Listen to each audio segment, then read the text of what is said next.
नमस्कार। आप देख रहे हैं एचआर न्यूज और आज हम चर्चा करेंगे धारूहेड़ा नगर पालिका के उपचुनाव को लेकर के। आपको बता दें, धारूहेड़ा नगर पालिका का उपचुनाव 12 तारीख को होना है, मतदान होना है और उसी दिन रिजल्ट भी आना है। और उस चुनाव को लेकर के इन दिनों धारूहेड़ा में सरगर्मियां जोरों पर हैं। हमारे पत्रकार साथी लगातार वहां चुनाव कवर कर रहे हैं।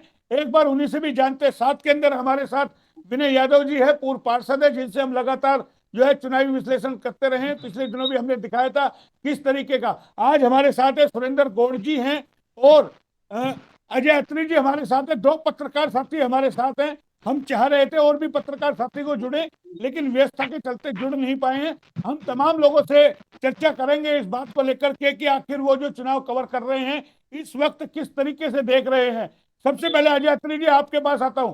आप लगातार धारूहेड़ा चुनाव कवर कर रहे थे, हम भी कवर कर रहे हैं। इस बार जो उपचुनाव हो रहा है उसको किस तरीके से देखते हैं? जो पिछली बार जिस तरीके से पैसे का बोलबाला रहा, आपने चुनाव देखा होगा पूरा, इस बार क्या स्थिति नजर आ रही है? तो मोहनलाल जी, सबसे पहले तो आपका धन्यवाद कि आपने एक सजग प्रहरी के तौर पर जो इस तरह की एक भूमिका अदा की कि चुनाव के हाँ बीच में भैया। चर्चा को रखा। दूसरा, बात करेंगे नगर पालिका धारूहेड़ा चुनाव की, तो चुनाव 6 महीने पहले भी हुए थे और उस समय की अगर बात करें तो उस समय का अलग माहौल था। और अब की अगर बात करें तो माहौल बिल्कुल उसके विपरीत दिखाई दे रहा है। भारतीय जनता पार्टी और जननायक जनता पार्टी का जो संयुक्त उम्मीदवार है उसके लिए दोनों दलों के नेताओं ने जी जान एक कर रखी है। इसके अलावा अन्य करीब आधा दर्जन से अधिक जो उम्मीदवार हैं वो चुनाव मैदान में हैं। अब की अगर स्थिति की अगर की जाए तो स्थिति बिल्कुल विपरीत दिखाई दे रही है। चुनाव के अगर प्रचार अभियान की बात करें तो केवल जो है राजनीतिक दलों के तौर पर देखा जाए तो भाजपा जसपा ने इस चुनाव को जरूर उठा रखा है। लेकिन अन्य दलों की अगर बात करें, हम अन्य जो निर्दलीय उम्मीदवारों की बात करें तो अभी चुनाव के तौर पर ज्यादा नहीं कहा जा सकता। हाँ, इतना नहीं, जरूर इस है। बार इस बार इस बार एक चीज देखने को मिल रही है अत्री जी, जो शिकायती नेता हैं जिनकी वजह से पिछला चुनाव जो है रद्द भी हो गया, उन्हीं के परिवार के लोग थे और अब दम भरा जा रहा है। हमारा परिवार, एक एक परिवार से चार चार लोग खड़े हैं। नहीं लगता वर्चस्व की लड़ाई वहां धारूहेड़ा के अंदर है? देखिए मोहम्मद, इसमें कोई दो राय नहीं कि वर्चस्व की लड़ाई जरूर है, क्योंकि एक तरफ जेलदार परिवार पूरी जी जान झोंके हुए हैं और उसके लिए दो बड़े दल, जो सत्तारूढ़ गौर दल साहब है पीछे और आपके, सत्तारूढ़ एक मिनट दल रुक के जाऊं, जो गौर साहब नेता आप है पीछे पीछे से वो आवाज प्रमुख बंद तौर करें। पर इसके अंदर जो शामिल हो रहे हैं। और खासतौर पर आपको बता दूं कि ये वर्चस्व की लड़ाई जरूर है। जहां तक शिकायती नेता का आपने जिक्र यहाँ पर किया मोहनलाल जी, आपको बता दूं कि शिकायती नेता से मैं एक बात पूछना चाहता हूँ। हालांकि निजी तौर पर मैं ज्यादा कुछ उनसे परिचित नहीं हूँ, फिर भी मैं इतना जरूर उनसे जानना चाहूंगा कि वो धारूहेड़ा औद्योगिक नगरी जो है, रेवाड़ी जिला की एक खास जो एक कस्बा गिना जाता है, अपनी एक उपलब्धि बताएं जिसके दम पर वो लोगों के बीच में जाकर के वोट मांग रहे हैं। जब उनकी उपलब्धियों की अगर बात करें, अभी आपने शिकायती नेता कहा, तो शिकायती नेता, क्योंकि लोगों में अब उनके बारे में बहुत कुछ पता चल चुका है लोगों को कि किस तरह की राजनीति वो कर रहे हैं।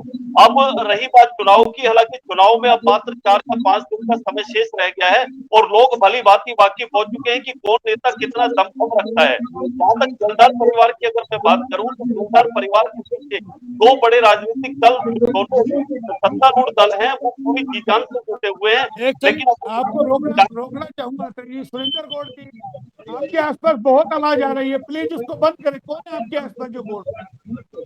सुरेंद्र गौड़ जी, जी। आपके पीछे आवाज आ रही है बहुत सारी। कहाँ बैठे हैं आप? चलो, डिस्टरबेंस हो अभी रहा थोड़ी देर में ठीक हो जाएगी। ना, तो उनको बोले बंद, आवाज के पीछे से बंद करें। मैं आप ही के पास आ रहा हूँ सुरेंद्र जी। आप भी चुनाव वहां कवर कर रहे हैं, किस तरह की स्थिति देखने को मिल रही है इस बार? देखिए मोहनलाल जी, बात यह है, इस चुनाव ये पिछले चुनाव से बिल्कुल अलग है। पहली बात तो यह चुनाव, अगर आप बात करें जसपा और भाजपा गठबंधन का है, तो ये वैसे तो बाहर से देखेंगे तो ये बिल्कुल गठबंधन का चुनाव है। लेकिन अंदरूनी तौर पर भाजपा और जसपा के जो प्रत्याशी है वो अलग अलग दिशा में है।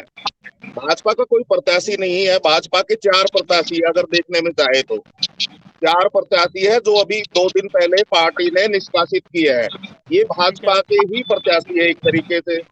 दूसरा है जसपा का अधिकृत प्रत्याशी, यानी मान सिंह। अगर मान सिंह की बात करें तो मान सिंह ने एक जगह बढ़त जरूर बनाई है इस इलेक्शन में, जो पिछले छठे स्थान पर था, आज वो मुख्य मुकाबले में कहीं ना कहीं दिख रहा है। तो उसके पीछे वजह यही है कि उसने जो परिवार की जो फूट थी, उसको परिवार की फूट को रोका है और परिवार एक हो गया है। और पार्टी भी जो है एक अनुभवी बैटमैन की तरह जो है वो ये चुनाव लड़ रही है। लेकिन अब इसमें जो है पार्टी को कहीं ना कहीं जो भाजपा का भीतर घात है उससे पार पाना होगा। भाजपा कतई नहीं चाहेगी कि जो जजपा का प्रत्याशी यहाँ जीते और जो नगर पालिका का जो चेयरमैन का है पद वो उसे मिले। भाजपा किसी भी कीमत पर नहीं चाहेगी। भाजपा चाहेगी कि उसी का प्रत्याशी यहाँ से नगर परिषद का चेयरमैन बने। जी नहीं, मैं आपकी एक खबर देख रहा था, आपने उसमें एक लाइन डाली थी कि इस बार जो चुनाव हो रहा है, यानी कि एक ताकतवर लोग खड़े हैं, कुछ तरफ दूसरे लोग खड़े हैं, तो उनको किस तरीके से आप देखते हैं? क्या जो दावे और वादे किए गए शिकायत के आधार पर कंवर सिंह का जो चुनाव रद्द हो गया, क्या लगता है इस तरीके के, यानी कि तो जिन्होंने शिकायत की थी वो उनका इस वक्त क्या माहौल है जो पिछली बार सेकंड नंबर पर थे? बोहरा जी, देखिए, अगर भोरा जी के चुनाव की बात करें तो भोरा जी एक तरीके से भाजपा के ही प्रत्याशी है। भाजपा के प्रत्याशी है भोरा जी। अगर लेकिन भोरा जी पिछले चुनाव में दूसरे स्थान पर रहे थे, लेकिन इस बार जो है वो कहीं ना कहीं पीछे जाते हुए दिखाई दे रहे हैं। उसका कारण है कि आम जनमानस में उनकी जो छवि है वो एक शिकायतकर्ता की छवि बन गई है। ताकि लोगों को ये लगता है कि भाई ठीक है, एक पढ़ा लिखा जो तबका है उसमें तो ये बात गई कि भाई इसने सर्टिफिकेट में फर्जीवाड़ा किया हुआ था।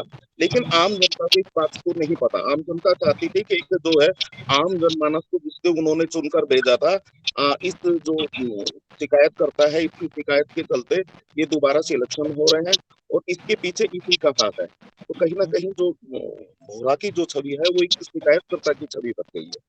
जी अच्छा, आपने आपने लिखा मतलब कि वर्चस्व की लड़ाई हो रही है। ये वाकई चुनाव में जाकर के जीत करके चेयरमैन पद की कुर्सी पे काम भी करेंगे, या इनका दिमाग कहीं और लग रहा है कि किस तरीके से वहां की जो झूठे वादे किए जाए और जनता को फिर एक बार बगला दिया जाए कि बड़े बड़े जो दावे कर रहे हैं, तमाम लोग जो दावे कर रहे हैं कि हम जो केमिकल युक्त पानी आता है, क्या इनके बस की बात है? कुछ कर पाएंगे? देखो, ये सब एक धरातली बात होती है। अगर आम जनता है उसको छोटे छोटे कामों की जरूरत होती है। ये जो बड़े बड़े दावे कर रहे हैं इन दावों से उनका कोई मतलब नहीं होता। और जनता को इस बात का पता भी है कि इनसे कुछ भी नहीं होने जाना। लोगों का ये जो चुनाव है ये खास और आम लोगों के बीच का चुनाव है। खास जनता नहीं चाहती कि खास लोगों को तवज्जो मिले। जनता चाहती कि आम जो जिस तरीके से वो आम व्यक्ति है उसी आम तरीके का व्यक्ति उनका नहीं, चेयरमैन हो। उसी में मेरा एक और सवाल है आप ही से, क्यों आज हमने आपकी खबर देखी थी, आपने बड़ा उस पर कटाक्ष किया था आम और खास को लेकर के, लेकिन जिसको आप आम कह रहे हैं वो तो इतना धनाटे आदमी है, अरबोपति आदमी है, वो तो सिर्फ आपको लगता है चौधर के लिए चुनाव लड़ रहा है कि चौधर उनको मिल जाए, खाली सीट मिल जाए चेयरमैन की। या उनका दिमाग थोड़ी ना होगा कि कोई जी सुन पा रहे मेरे को? जी जी जी जी, अगर बात सुरेंद्र करें गौड़,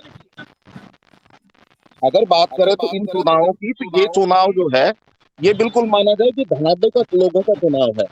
थोड़ा फ्रेम लोग सही बात करें, मोबाइल का फ्रेम सही करें। जी, हाँ जी मोहनलाल जी बताइए। हाँ, अब मेरा वही सवाल था कि आपने कहा एक तरफ आम लोग लड़ रहे हैं, एक तरफ खास लोग लड़ रहे हैं, लेकिन खास की आप बात कर रहे हैं, आप जेलदार परिवार की बात कर रहे हैं ना, वो तो चेयरमैन पद के लिए लड़ रहे हैं, यानी कि फीट के लिए लड़ रहे हैं। उनका तो इस चीज से कुछ नहीं है, क्यों पैसे तो उनके पास आज की डेट में अरबोपति आसामी है धारूहेड़ा की, उनको तो सिर्फ एक हुकुम मतलब फीट चाहिए चेयरमैन। जी बिल्कुल, इसमें दो राय नहीं। देखिए, ये जो आम और खास के बीच का चुनाव है, अगर भोरा जी को ले तो भोरा जी भी एक खास है।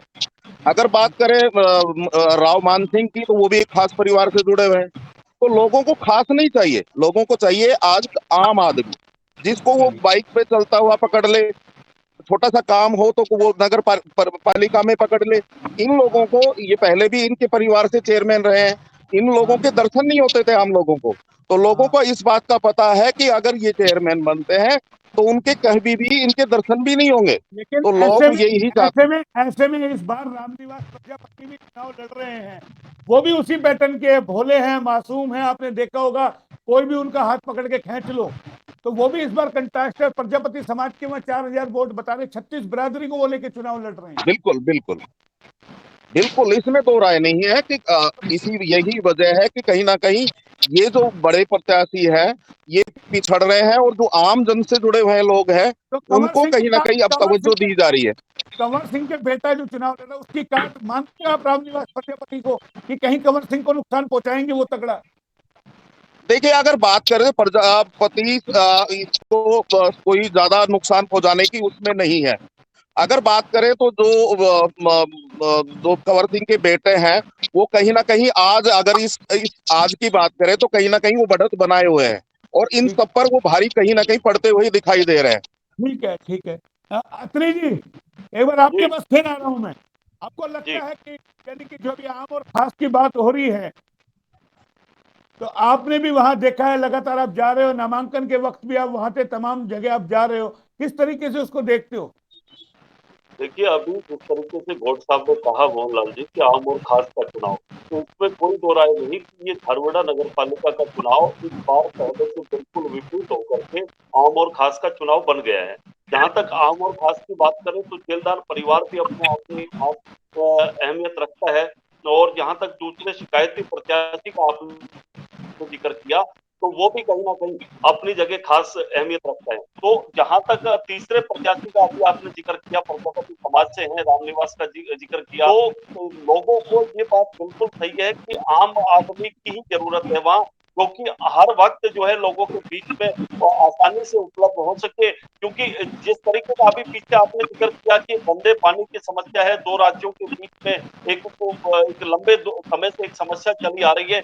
ये बड़े स्तर की बातें हैं, प्रशासनिक स्तर की बातें हैं, राज्य स्तर की बातें हैं। इनका समाधान अगर नगर पालिका के स्तर पे किया जाए, तो इनका समाधान शायद इनके हाथों में ना हो करके ये राज्य सरकारों के हाथों में है, प्रशासनिक बड़े उच्च अधिकारियों के हाथों में है।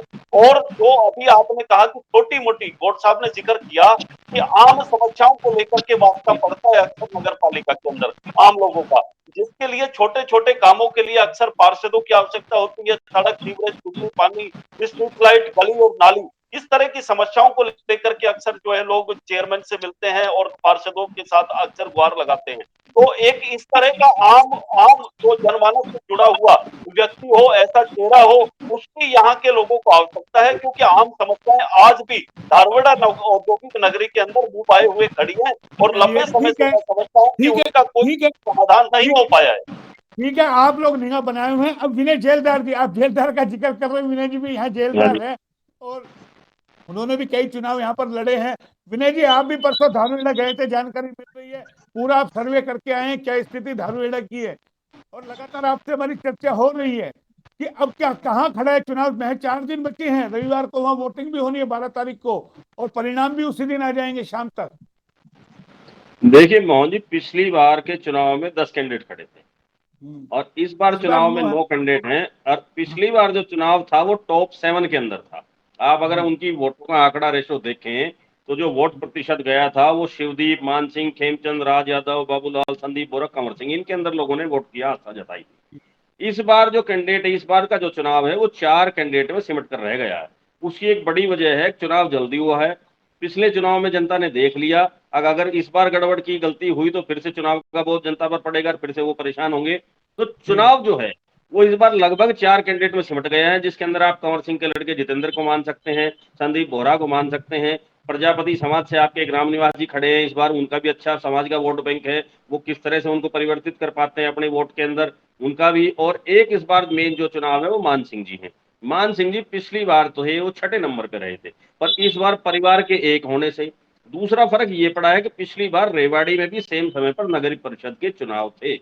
तो भाजपा के जो वर्कर थे वो चाहे ए टीम में, एक पहली बड़ी बात बता दूं, भाजपा में या किसी भी पार्टी में आज के समय जो सत्ता में पार्टी उसमें 2 गुट तो यकीनन है, ये जग जाहिर है, आप पत्रकार है, आप सबको पता है। अब एक झंडे के नीचे कहीं भी पूरी भाजपा की पार्टी नहीं है। कहीं ना कहीं आप देखें, भूपेंद्र यादव को जब सांसद बनाया वो भी उसी का एक कड़ी का हिस्सा था। अब जो नाराज भाजपा से कार्यकर्ता है वो भूपेंद्र जी की अगुवाई में जुड़ जाए, और जो पहले से जुड़े हुए हैं वो एक खास जो हमारे पुराने सांसद है उनके साथ जुड़े हुए थे। तो कहीं ना कहीं ये जो कमी है, ये जो दिक्कत है, ये चुनाव में आएगी। ये पिछली बार भी आई थी और इस बार भी आएगी। तो ये चीजें मानना कि ये तय करेंगे। अब जो मान सिंह जी जो खड़े हैं उनको अंदरूनी रूप से भाजपा का कितना समर्थन मिल पाता है।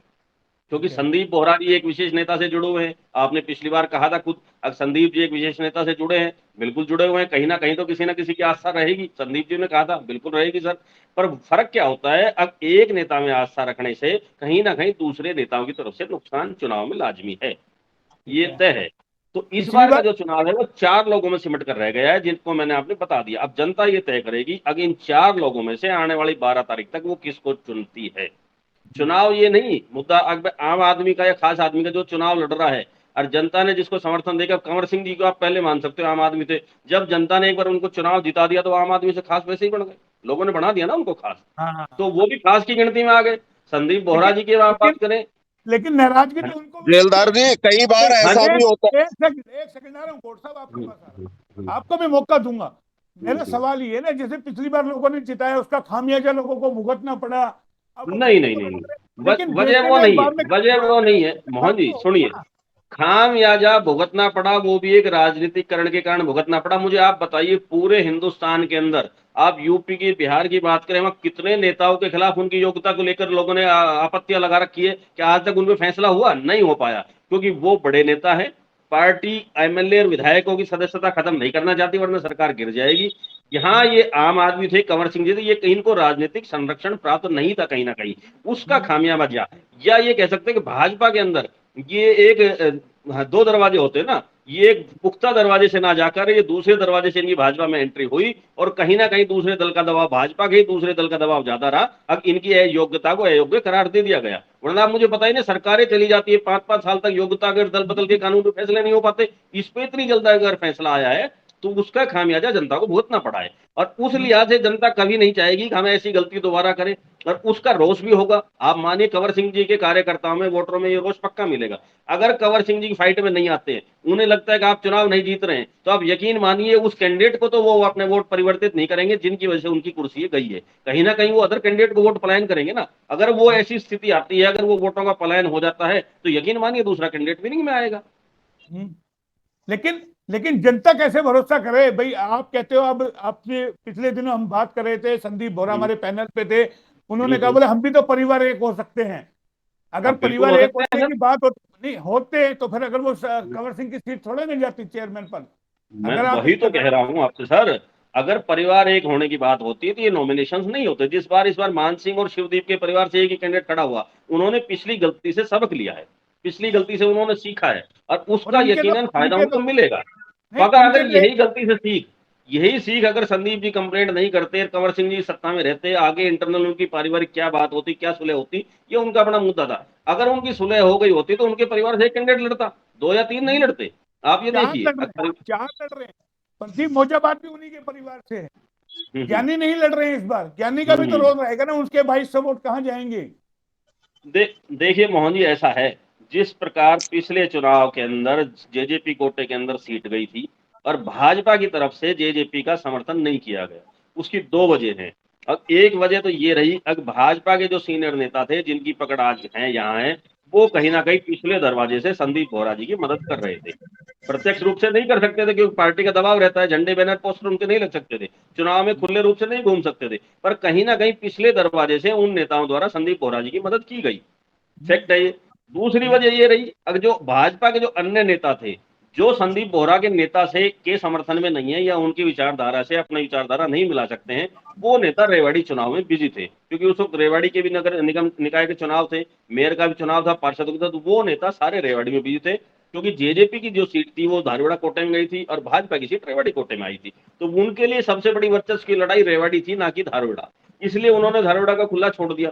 अब लेकिन अगर इस बार बीटी विनय जी, भाजपा के वो नेता जो यहाँ के हमारे सांसद महोदय से इस्तेफाक नहीं रखते हैं, उनकी विचारधारा में अपनी विचारधारा नहीं मिला सकते हैं, वो खाली बैठे, वो धारवाड़ा जाएंगे, राव मान सिंह के लिए प्रचार करेंगे, क्योंकि उन्होंने तो अपने पार्टी के अंदर अपना कद दिखाना है, उन्होंने तो पार्टी में अपने कार्य करते हुए निष्ठा दिखानी है, तो इस वजह से वो जाएंगे। इस बार बीजेपी का दबाव भी है, वर्चस्व की लड़ाई है कि आपने एक बार हमारा कैंडिडेट हटा दिया, चाहे हमारा संयुक्त कैंडिडेट है, लेकिन इस बार नहीं सीट हमारी नहीं लगी। मैं दबाव नहीं मान सकता भाजपा का। अगर भाजपा का दबाव होता तो भाजपा नहीं, को अपने ही भाजपा का अलग मतलब, जेजेपी चार का भाजपा कार्यकर्ता को का अलग निष्कासित नेताओं नहीं पर करना दबाव। पड़ता, अगर दबाव होता तो ये चारों कार्यकर्ता जो भाजपा ने निष्कासित किए वो चुनाव नहीं लड़ते। अगर दबाव होता, वो दबाव मानते, तो वो चारों कार्यकर्ता इंडिपेंडेंट होकर चुनाव नहीं लड़ते। वो भाजपा के सीनियर नेताओं का दबाव मानते और वो जिसको भी टिकट मिली उसका समर्थन करते।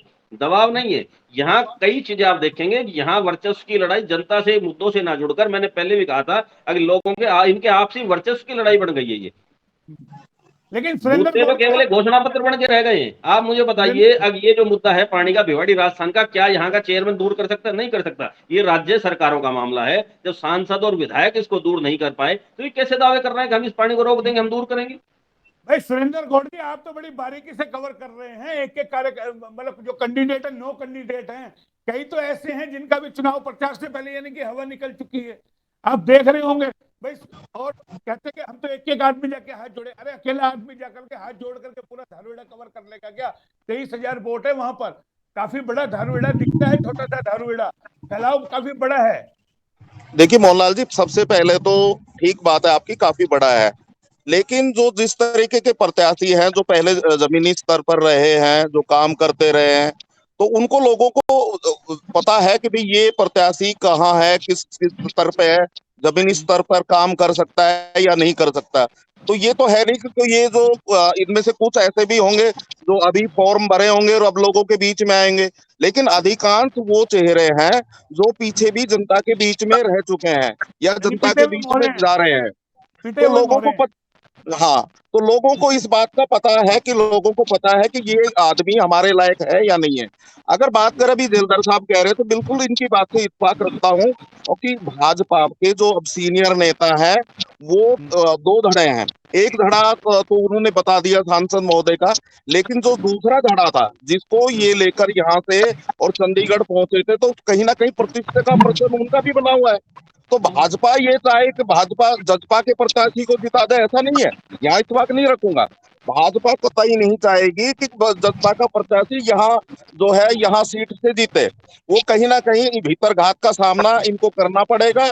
और जो भाजपा में ही दो गुट है, एक गुट किसी और का समर्थन कर रहा है, तो दूसरा गुट जो है किसी और दूसरे का समर्थन कर रहा है। तो कहीं ना कहीं भाजपा के वोटों की अगर जजपा ये मान के चल रही हो कि वो यहाँ ट्रांसफर होगा, तो बिल्कुल नहीं होगा जी। ठीक है, ठीक है। अत्री जी, एक बात जी और बताइए, कैप्टन हाउस का भी अच्छा वर्चस्व है धारूहेड़ा के अंदर, आपको ध्यान होगा अभी जब विधानसभा के चुनाव हुए तो 19 में चिरंजीव राव धारूहेड़ा से जीते थे, और उन्हीं का एक कार्यकर्ता है वहां पर, ज्ञानी जी वो नाराज भी है। तो क्या लगता है इनका भी दखल वहां होगा? अभी आपने भी बात की थी जब यहाँ चिरंजीव राव ने धारूहेड़ा में प्रेस वार्ता की थी, तो उन्होंने कहा था बोला देखेंगे अभी किसका क्या होगा, फिलहाल वो अभी इंटरफेयर नहीं करेंगे। तो उनके दखल से क्या मानते, कितना बदलेगा चुनाव? देखिए मोहनलाल जी, इसमें कोई दो राय नहीं कि कांग्रेस प्रत्याशी जो यहाँ से विधायक की बात करें, विधायक चिरंजीव राव या कैप्टन हाउस की अगर हम बात करें, तो अच्छा खासा दखल धारूहेड़ा के अंदर है, क्योंकि पूर्वांचल के लोग भारी संख्या के अंदर यहाँ धारूहेड़ा के अंदर रहते हैं। और इसके साथ ही साथ कैप्टन अजय यादव जो लगातार यहाँ से 6 बार विधायक रहे हैं, उनका भी अच्छा खासा दखल धारूहेड़ा क्षेत्र के अंदर रहा है। लेकिन अगर फिलहाल की बात की जाए, तो मैं आपको बता दूं कि पिछले दिनों स्वयं कैप्टन अजय यादव और पूर्व जो अभी फिलहाल विधायक हैं चिरंजीव राव, दोनों ये स्पष्ट कर चुके हैं कि सिंबल पर चुनाव तो लड़ नहीं रही है कांग्रेस वहां, ये सीधी सी बात है। जहां तक समर्थन और साथ देने की बात है, तो चिरंजीव राव और कैप्टन अजय यादव की तरफ से साथ किया गया है।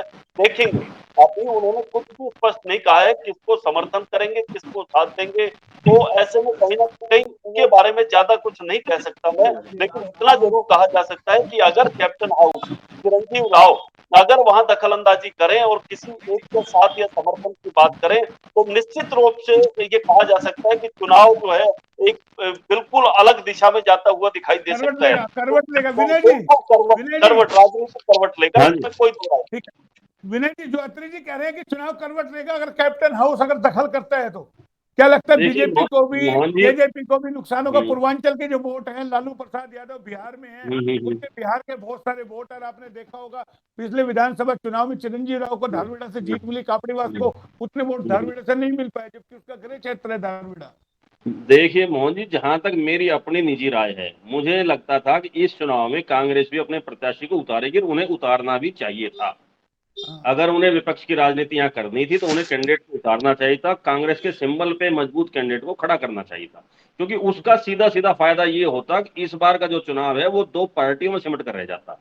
लेकिन वो जेजे असमंजस में है ना, उनके नहीं 6 नहीं कार्यकर्ता जे इसलिए हाथ जेजे लगे।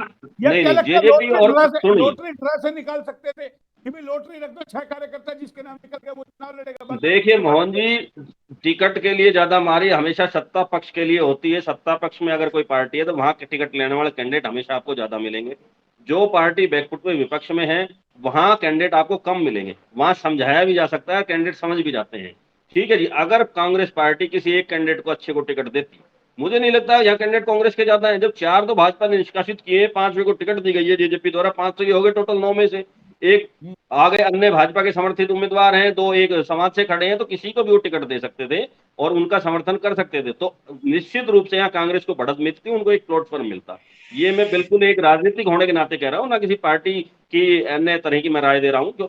ठीक है जी, पर अब स्थिति ये है, कांग्रेस की तरफ से यहाँ कोई कैंडिडेट नहीं खड़ा है, तो कोई भी कैंडिडेट यहाँ कांग्रेस की तरफ से, आपकी पार्टी में तो आप भी इनेलो से जुड़े हुए हैं, आप भी खड़ा कर सकते थे अपना कैंडिडेट, आपको भी तो बेनिफिट मिलता ना। मोहन जी आज के समय में आप माने, मुझे कहने में बिल्कुल अतिशयोक्ति नहीं होगी कि हमारे इंडियन नेशनल लोकदल के एकमात्र विधायक थे माननीय अभय सिंह जी, और मैं उनको इसलिए बात का धनी मानता हूं। अब केवल एकमात्र सीट होने के बावजूद उन्होंने किसानों के समर्थन में इस्तीफा दिया, ये किसी शहादत से कम नहीं है। आप ये मान के चलिए, ठीक है, और उसका बेनिफिट उनको मिल रहा है। और ये जो बेनिफिट जो उनको मिल रहा है, जो प्रभाव है, वो आने वाली जो जब भी माननीय चौटाला साहब बाहर आ गए हैं, आपको ना पता हो तो एक बात और बता दूं, अगर माननीय सर्वोच्च न्यायालय ने एक निर्देश दिया है, अगर जो सीबीआई ने उनके खिलाफ मुकदमा दर्ज किया था चौटाला साहब के खिलाफ, वो गलत किया था और सीबीआई को जवाब तलब किया, उनको एक निश्चित समय दिया गया है। अगर आप इस पे एक संज्ञा, आप अपना जो रिपोर्ट पेश करें कि आपने किस आधार पर कानून के मुकदमा दिया। पर बहस आज की ये नहीं है, मैं इस मुद्दे को खत्म कर रहा हूं। आज की बहस ये नहीं है, ठीक है, बहस समय का ये अभाव है, है, समय का हाँ जी अभाव हाँ, है, मैं आप इसीलिए मुद्दे पे आ रहा हूँ। बहस ये है, आज का जो चुनाव है उसमें कांग्रेस का क्या रोल रहेगा। निश्चित रूप से देखो, कांग्रेस के जो वर्कर हैं, अगर वो अब जो कैंडिडेट कांग्रेस का नहीं खड़ा है, वो खुला समर्थन भी किसी का कर सकते हैं, कोई दिक्कत नहीं है। क्योंकि कैंडिडेट अगर कांग्रेस का होता तो वो दूसरे का अगर निर्दलीय का समर्थन करते तो उन्हें दिक्कत आती। जब कांग्रेस का प्रत्याशी चुनाव मैदान में नहीं है, तो कांग्रेस की विचारधारा से जुड़े हुए लोग या वोटर हैं, जो नेता हैं, वो किसी का भी खुला समर्थन कर सकते हैं। अगर वो किसी कैंडिडेट का निर्दलीय का समर्थन करते हैं तो यकीनन वो फाइट में आएगा, इसमें कोई दो राय नहीं है। और जिस तरह से भाजपा के अंदर जो वोटे 4 कैंडिडेट में वोटे बढ़ गई, जब 4 को निष्कासित किया है, आप चाहे उनका वोट प्रतिशत कुछ भी मान ले, पर वो जुड़े तो भाजपा से थे। जो वोटें उनको निजी मिलेंगी, वो अगर खड़े नहीं होते तो वो इनके अलायंस कैंडिडेट को जाती। अब वो अलायंस कैंडिडेट को वोटें नहीं जा रही हैं, वो किसी अन्य को जा रही हैं, वो स्वयं ले रहे हैं, जो कितना भी प्रतिशत हो। क्योंकि जब वोट के अंदर एक एक वोट का महत्व होता है चुनाव के अंदर, तो वो प्लस होती। तो निश्चित रूप से अब जो चुनाव होगा वो जजपा भाजपा कैंडिडेट का और किसी निर्दलीय का जो है वो चुनाव होगा। अब ये जनता तय करेगी, अब वो किसको आखिरी समय तक समर्थन देती है और किसको चुनती है। दूसरी बात एक हमारे माननीय, हाँ जी बताइए सर। बोलिए बोलिए बोलिए, आपकी बात पूरी कीजिए। दूसरी बात एक हमारे माननीय पत्रकार जी ने रखी थी, अब चुनाव आपने भी कहा था, चुनाव आम जनता और खास परिवार के बीच है। मोहन जी आप एक चीज मान के चलिए, चुनाव के अंदर कैंडिडेट का व्यवहार क्या है वो सबसे ज्यादा मायने रखता है। क्योंकि आप देखिए, जब बड़े बड़े परिवार के राजघराना के लोग मुख्यमंत्री तक और बड़े बड़े सर्वोच्च पदों तक पहुंचते हैं, तो वो केवल ये नहीं है कि वो परिवार की प्रतिष्ठा की वजह से पहुंचे हैं, उनका जनता में कितनी पैठ है, कितना लगाव है, कितने साधारण रूप से जनता में रहते हैं, वो कितने लोगों के लिए सुलभ है। ये जो व्यवहार है राजनीति के अंदर, ये उस नेता को खास बनाता है, ना किसी पारिवारिक पृष्ठभूमि की वजह से वो तो हम देख रहे हैं, मान सिंह है, युवा और चेहरा है, यकीनन भोला चेहरा है। यकीनन मैं धारोड़ा गया हूं, मैंने पूरा दिन वहां लगाया, एनालाइज किया है। यकीनन पिछली गलती से सबक लेते हुए मान सिंह जी, मैं कहता हूं पिछले चुनाव में तो बिल्कुल अनजान थे, वो एक नए थे कैंडिडेट, लोगों के लिए नए थे। उनके लिए राजनीति हो सकता नहीं है, राजनीतिक पारिवारिक पृष्ठभूमि तो उनकी हो सकती है, पर जनता में किस तरह से रहना है उन्हें नहीं पता था। पर पिछले इन 8 महीनों में जिस तरह से उन्होंने अपने आप में बदलाव किया है, तब्दीली वो लेकर आए हैं, वो यकीन काबिल तारीफ है। अब जनता को देख रहे थे उनका चुनाव प्रचार, एक एक लोगों के जा रहे हैं, ढोक खा रहे हैं, यानी कि युवा चेहरा है, छोरा, ज्यादा उम्र नहीं है मान सिंह की, आप ये मान के चलिए। और बाप दादाओं ने भी कहीं ना कहीं उस गलती से सबक लिया, पूरा परिवार एक हुआ, बैठ के मंथन तो उन्होंने किया ही होगा ना, कि हमारे दोनों को मिला करके 3100 वोट थे, अगर आज हम एक होते तो चेयरमैन हमारा होता। देखिए, मानिए मैं आपकी बात मानता हूँ, मान सिंह और शिवदीप के मिलाकर तकरीबन 1657 उन्होंने लिए, शिवदीप ने 1536 वोट लिए। दोनों का अगर आंकड़ा मिलाए तो जीतने वाले कैंडिडेट से कहीं ना कहीं ऊपर जाता है। पर एक चीज और भी है, अगर रामनिवास जी जो प्रजापति समाज से खड़े हैं, कहीं ना कहीं प्रजापति समाज भी अब अन्य लोगों के वोट बैंक को अफेक्टेड करेगा, ये आप मान के चलिए। ये भी एक कैंडिडेट को नहीं, ये सभी को समस्या आएगी, क्योंकि एक विशेष वर्ग से अगर कोई कैंडिडेट खड़ा है तो, और वो आप मान के चलिए, अब जिस तरह से चुनाव प्रचार आम और खास के लिए हो रहा है, वो अपने लिए वोट मांगेंगे रामनिवास जी, प्रचार उनका भी कम नहीं है, आप अगर आप मान के चले तो। व्यक्ति विशेष को देख के पिछली बार कंवर सिंह को चुनाव जिता दिया कि भाई उनका सरल स्वभाव है, अब उसी की टक्कर के अंदर रामनिवास प्रजापति खड़े, वो भी उससे भी ज्यादा नरम स्वभाव के आदमी, वो तो किसी को तू भी क्या बोल सकते, तो उसका भी बेनिफिट मिलेगा ना लोगों को। बिल्कुल मिलेगा सर, बिल्कुल मिलेगा, इसमें कोई दो राय नहीं है, बेनिफिट लोगों को मिलेगा। पर वजह क्या रही है, सत्ता जो है आज के समय भाजपा की, भाजपा से कहीं ना कहीं लोगों की अंदरूनी नाराजगी है। चलिए ये ठीक आप है, मान के चलिए, लोग नहीं बोल पा रहे। समय का अभाव है भाई। 30 सेकंड में गौड़ साहब आप अपनी बात कह सकते हैं, 30 सेकंड में। सर जी, मैं तो यही कह रहा हूं कि जिस तरीके से आप बात कर रहे थे प्रजापति समाज की, तो प्रजापति समाज की जो बात है, ये बिल्कुल फैक्ट है कि प्रजापति समाज का यहाँ कैंडिडेट खड़ा है। लेकिन अगर बात करें कि प्रजापति समाज के सारे वोट प्रजापति समाज के वहीं गिरेंगे, तो ये अतिशोक्ति है। इसमें कहीं ऐसा नहीं है आकि ये सारे वोट प्रजापति समाज के वही ले जाएगा, कहीं ना कहीं मान रहे हैं नहीं गिरेंगे, बटेंगे, लेकिन अदर के भी तो वोट मिलेंगे ना, छत्तीसगढ़ बिल्कुल बिल्कुल बिल्कुल बिल्कुल। तो ये मान के चले कि कहीं ना कहीं दिक्कतें हो रही हैं इस समाज से, तो इसमें तो बिल्कुल जरूरी है, आखिर हो रहा है, नुकसान होगा सभी को। ठीक है, ठीक है अत्री जी, 30 सेकंड में अपनी बात खत्म करें एक बार। 30 सेकंड का समय है आपके पास, किस तरीके से देखते हैं, लगातार हम चर्चा करेंगे इस तरीके की, और एचआर न्यूज आपको दिखाएगा पूरा, जैसे हमने वादा किया था कि हर तरीके की कवरेज हम दिखाएंगे, चुनावी कवरेज, डिबेट, इसीलिए लगातार आप पत्रकार साथी भी हमारे साथ बैठेंगे। और क्योंकि आज आपने देखा होगा तमाम जो नेता खुद ही पत्रकार बन गए, तो अब हम विश्लेषण करके अपनी पत्रकारिता करेंगे। देखिए मोहनलाल जी, मैं 30 सेकंड में केवल इतना ही कहना चाहूंगा कि चुनाव में अब 4-5 दिन का समय शेष रह गया है, सभी उम्मीदवार जनता के सामने हैं, और सभी की जो पृष्ठभूमि की अभी बात आई बीच में, तो निजी तौर पे व्यवहारों की अगर बात करें हम यहाँ, तो केवल इतना ही कहा जा सकता है अब कि जो व्यवहारिक तौर पर जिनको लोग ज्यादा पसंद करते हैं, क्योंकि जेलदार परिवार अपने आप में है, मैं और दूसरे लोग अपनी जगह अहमियत रखते हैं, तो कहीं ना कहीं अब पब्लिक को ये देखना है, धारवाड़ा की जनता को ये देखना है कि कौन उम्मीदवार उनके दुख सुख में साथ दे सकता है और कौन उनकी जरूरतों को पूरा कर सकता है, तो ये अब देखने वाली बात होगी। जनता आकलन कर रही है, अभी तो देख रही है सबको। बिल्कुल, इसमें कोई दो राय नहीं। अब वोट मांगने आ रहे हैं, वोट मांगने आ रहे हैं, देख रही है कि कौन कौन चेहरे क्या क्या हैं। बिल्कुल बिल्कुल, इसमें कोई दो राय नहीं। पिछले चुनावों में कुछ देखा और अब बहुत कुछ देख रही है जनता, आपकी आकलन करने के बाद ही तय हो पाएगा। विनय जी 30 सेकंड में अपनी बात खत्म करें भाई। चुनाव मोहन चिन्ह जी, तो रखता है, सुनिए पहले सवाल सुन लीजिए ना। हाँ जी, इसलिए अभी जब हमने देखा चुनाव चिन्ह मिला, तो किसी ने कहा जी हमारे को तो फला चीज मिली है, वो ऑक्सीजन देती है, दूसरे ने कहा मुझे कलम दवात मिली है, तीसरे ने कहा मुझे एप्पल मिला है, मैं बगीचा लगा दूंगा, कोई कहता है मुझे कुर्सी मिली है, मेरी तो जीत निश्चित हो। चुनाव चिन्ह क्या महत्व रखता है? देखिए, चुनाव चिन्ह किसी भी कैंडिडेट को मिलता है, वो चुनाव चिन्ह की उसकी बढ़ाई करना या उसकी काबिलियत बताना एक कैंडिडेट के लिए, एक अपने लिए, कि समझ लो अगर लोगों को चुनाव चिन्ह का प्रचार करना है, वो ताकि लोगों की जबान पर चुनाव चिन्ह रट जाए, और इसके अलावा कुछ नहीं है। अगर चुनाव चिन्ह का महत्व हो तो बड़ी बड़ी पार्टियां जो है चुनाव लड़ती है चुनाव चिन्ह पे, तो उनके कैंडिडेट हारते भी है क्या? वो नहीं हारते हैं। ठीक है, समय का अभाव है। आज का जो चुनाव है, आज का जो चुनाव है वो धारोड़ा में 4 लोगों में सिमट के रह गए, आप मान के चलिए। जिनके अंदर आप बात करें तो शिवदीप, आपने मान सिंह जी हैं जो दोनों परिवार से इकट्ठा होकर लड़ रहे हैं, आपने रामनिवास जी हैं, और जितेंद्र हैं जो कंवर सिंह जी के लड़के हैं, और संदीप बोहरा जी हैं, आप मान के चलिए। क्योंकि पिछली बार संदीप जी दूसरे नंबर पे रहे थे, पर ये कहीं ना कहीं अब आखिरी समय में ये क्या डिसीजन लेते हैं, चारों हो सकता है इनमें से कोई कहीं ना कहीं आखिरी में इंटरनल किसी की बात हो जाए, कोई कहीं ना कहीं वोट बैंक इनका पलायन कर जाए, क्योंकि राजनीति में सब कुछ संभव है, लास्ट दिन तक सब कुछ संभव है। कांग्रेस किसका समर्थन करेगी पता नहीं, किससे क्या इंटरनल उनकी बातचीत हो रही है। पत्ते जो खुलेंगे वो 11 तारीख को खुलेंगे, असली पत्ते जो यानी अभी चुनाव होना अभी बाकी है।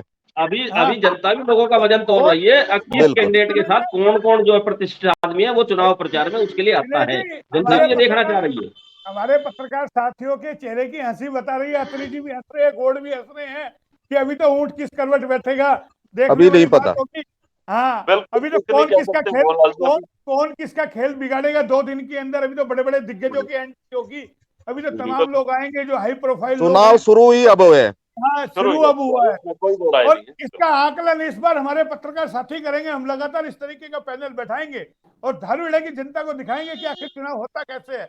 गौड़ साहब आप मेरे साथ जुड़े, अत्री जी आप मेरे साथ जुड़े, बहुत बहुत धन्यवाद। और विनय जी आप भी जुड़े, आपने हमें समय दिया। लगातार हम इसी तरीके से चर्चा करते रहेंगे।